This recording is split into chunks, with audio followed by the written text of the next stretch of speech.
What's up, Hank? How you guys doing? Good, man. So on Shakir's first touchdown for Friday, he mentioned that you and he kind of made eye contact before the play, and he knew you were coming to him. When you with Shakir, when you see a certain coverage, is he a guy that you're going to go to right away? Yeah, I think he's definitely. I mean, just watch the plays he makes. I mean, he's definitely somebody I have confidence in for sure. Sure. And so, looking back on the offensive performance from Friday, where would you say you guys grew the most from week one to week two? Yeah, I think we pushed tempo really well. I honestly think we could have scored more. I think we got in the red zone a few times, kicked some field goals, and got a 4th-and-1 turnover. Um, so I think we could have put up more points as an offense, to be honest. But I think we just executed well. I think we just hit some shots. I think that's something we also did as well when we got in the area we wanted to throw shots in. So we connected on them. Going back to Shaq for a second, obviously he's a great athlete, but what is it that gives you so much confidence in him? Yeah, Khalil, I think the biggest thing is his preparation as well. I think he's so versatile because he knows all the positions. He can line up anywhere. He can line up at running back, and I'm pretty confident he'd know what to do. So that's another thing too. I think just throughout his week, his process is huge, and he's a professional as far as his preparation. And then obviously he's a freak athlete. So for me, it gives me a lot of confidence to be able to go to him because of that. And then what he can do with the ball, I mean, gives me confidence also. And we've seen in the first 2 weeks of the season how important the RPO game is to this offense. What's the key from a quarterback standpoint in being successful in that kind of offense? I think it's just being decisive, understanding how many guys are in the box, who the run fit is. So that's the biggest thing. I think if you're undecisive and you're hesitant, I think that's where you're going to struggle. And I'd say I'd struggled with it early on because this is the first time I've ever done RPOs ever in my life. I didn't do it in high school. Hars didn't do it. So it was a big adjustment for me, but I think it's finally clicking for us and for myself. And I think it's such a great weapon to use, especially within this offense and the playmakers we have. You saw, I mean, hit a 60-yard strike. Cobb's he's electric too. So. Thanks, Hank. Good luck this week. Yeah, thank you.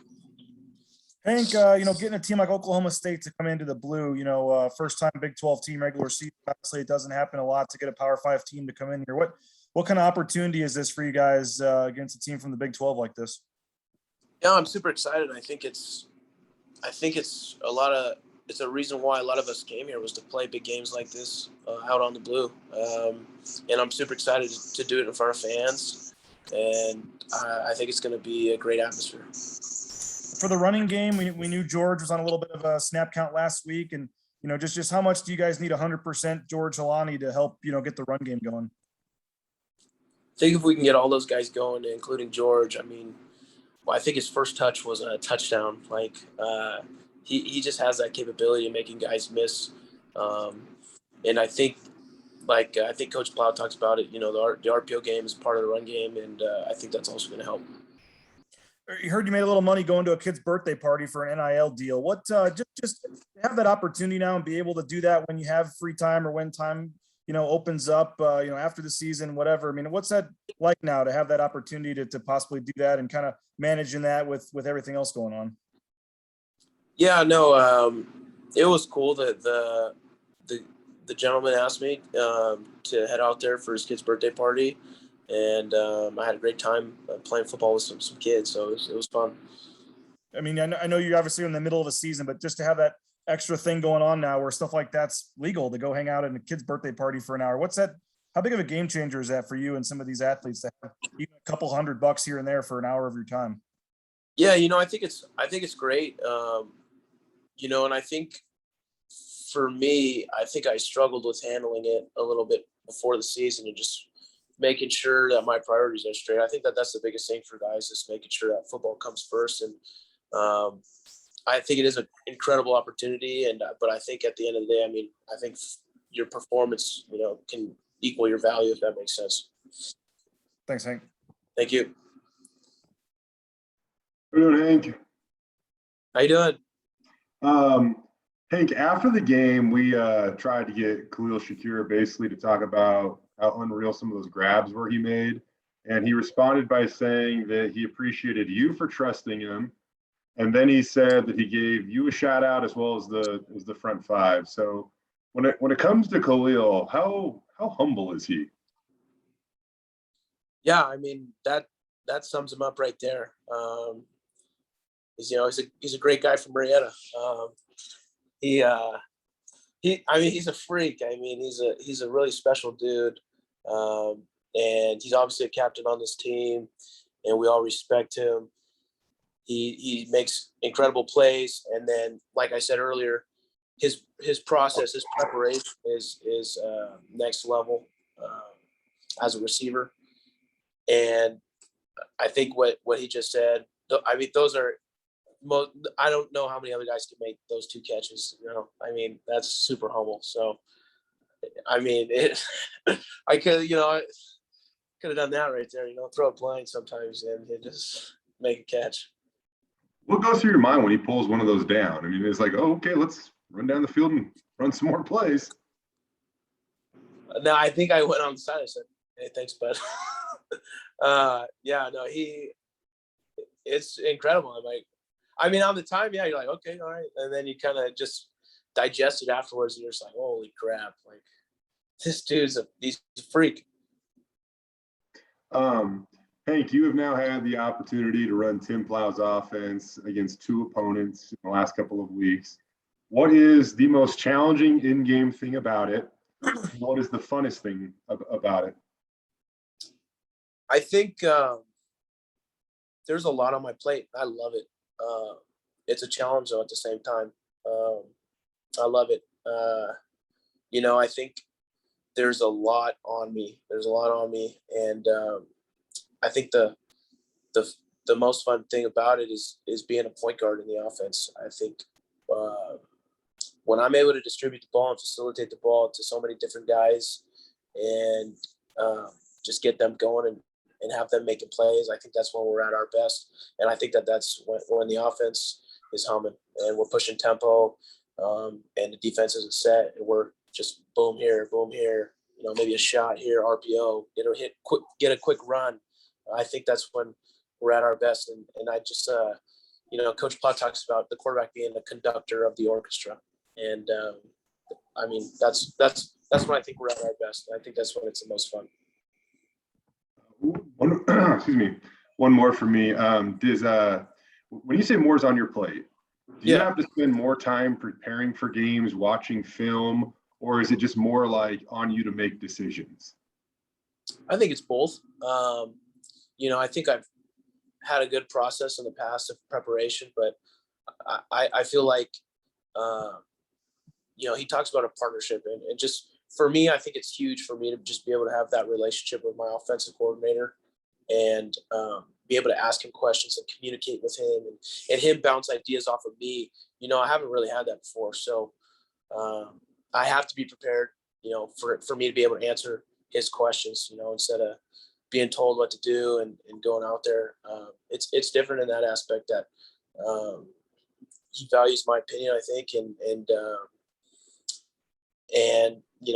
There's a lot of protection issues. We have to see fronts. We have to see the coverage. You have the progression. You have footwork. What's my hot here? Where am I going with the ball number 2? What's the check? All on one play. That's all on one play. And you got to do it. And we're trying to push tempo at the same time. And we're trying to snap the ball very, very fast. So there's a lot, but I respect him so much. And I think he's just taught me so much about the game. And I'm very appreciative of him. Thank you, Hank. Thank you. Bob, John, Mike, Will. Hank, as you look at Oklahoma State this week defensively, what stands out? I mean, their numbers look pretty good, giving up just 20 points a game and less than 350. So as you scan the film and you look at them, what makes them stout? Yeah, I think they're very ferocious on defense. I think that their shell in the back end is very interesting. They create a lot of confusion on the quarterback. They run fit really well with the safeties coming down. They play with a 3 safety set. So just executing, I think our offense is going to be the biggest thing for us. We talked a little bit about Khalil, and I look at his numbers. Last year, he had so many catches, so many yards. He's obviously one of the playmakers. Do teams scheme specifically against him? I mean, if I was on the other side, I think I'd try to do a little bit more. So what do they do to try to take him away? Do they do more against him than they do other people? I mean, I'm like you. I mean, that's what I would do. Or I mean, you don't have to. I'm okay with either or. But I mean, I think if you do that, I think you're not going to be structurally sound, and we're going to take advantage of what you do off of that. It's because there's other dynamic guys within the offense. George, Static, Tay. There's guys that can make plays. So I think if you do that, I think we have a really large arsenal and a large toolbox to take advantage of whatever you're going to do. And for yourself, this last game, it just looks to me like you are so much more comfortable getting the ball out. Do you feel more comfortable this year than either of the last 2 years? Yeah, and I haven't really addressed this with you guys, but that interception, it hurt me really bad. I made a really bad mistake there. And I take ownership of that, and obviously I'm going to learn from it. But, that freaking sucked, I didn't get very nice messages after that game. As expected, I didn't make a great decision there. But I think before that decision, I think I was playing really well. I think the offense was playing really well. And like I said, we were able to distribute the ball to different guys in that first game. And I think that's a game, we should have won. I take ownership on that play. I told the guys that I just wanted to prove to them, that, I'm not going to let them down, and I'm going to do my best for them. And, it hurt, but I got to learn. I got to grow from it. And just this game as well, I want to just give them everything I had. So I just went back to my preparation. And I think just my plan pre-snap is a lot better, and having that pre-snap process and that checklist before the play even happens. I think that I've almost mastered it, and I'm still continuing to grow on it. But just understanding where I'm hot and making the quick decisions. I think I have gotten better at that from Coach Plow, and I think in this last game, as an overall unit, it showed what we're capable of. Thank you, Hank. Thank you. Hank, talk a little bit about George and his role. Coach Avalos said, yeah, he was on a pitch count in the game. You guys didn't necessarily need him. If that's the case this week, I mean, if you have to put the ball in George's hands 20 plus times to win this game, are you guys going to do it? Yeah, I mean, I think that's Coach Plow's decision. That's Coach Avalos' decision. But I think we got a good plan in place for what they're going to do. And I think our biggest thing, regardless of what they're going to do on defense, we're just going to have to execute, regardless if that's running the ball or taking what they give us. Knowing the offense, do you have this thing down? Is there still stuff you're learning? Could you take me through that educational process of how much you think you have grasped and know this offense right now as we sit? Yeah, I mean, I think there's still a lot of steps for me to take and just continue to grow. But I'm pretty confident in this offense, and it's there. Like I said, there's a lot on my plate for this offense to go, and I got to make the right decision every play, and get us in the right play when I need to. And then it's about guys doing their 111th and execute as well. But like I said, we have dynamic playmakers, and I just got to get them the ball for them to do their thing. And I mean, I think I'm still learning. I'm still learning a lot. But yeah, this offense it's simple, but it's very complex at the same time. And I think for us to be successful, there's a lot on the quarterback. He's got to make the right decisions. Appreciate you, Hank. Thank you. Hank, you touched on a lot of different parts of quarterback, and we all know there's so much emphasis on quarterback. From our perspective, you made the one mistake against Central Florida. Tell us how you feel like how you're playing, period, overall, after 2 games. Are you 100% pleased with the way you're playing right now? I'm not 100% pleased with how I'm playing, for that. I mean, that, obviously that hurts me. It haunts me, but I'm not going to let it define me. I'm going to come out the next game and I'm going to, just prepare and have a process and stick to it. And that hurt, but yeah, I think besides that, besides that, enormous mistake, I think in that first game, I was pleased with my decisions throughout that game. There's a couple things that I did wrong here and there, but I felt like I got the ball to the playmakers to let them go do their thing. And then in this last game, I think we could have finished better in the red zone, to be honest. I think we could have put up a lot more points in there. And I think I made a couple mistakes in this game that I'm going to try to come back this week and work on. Last week against UTEP, playing in front of fans, you seem like the kind of player, as most players are, feeding off the fans, feeding off that energy. How did that change your game? How did you react to that? How did you process all that energy? Yeah, I mean, last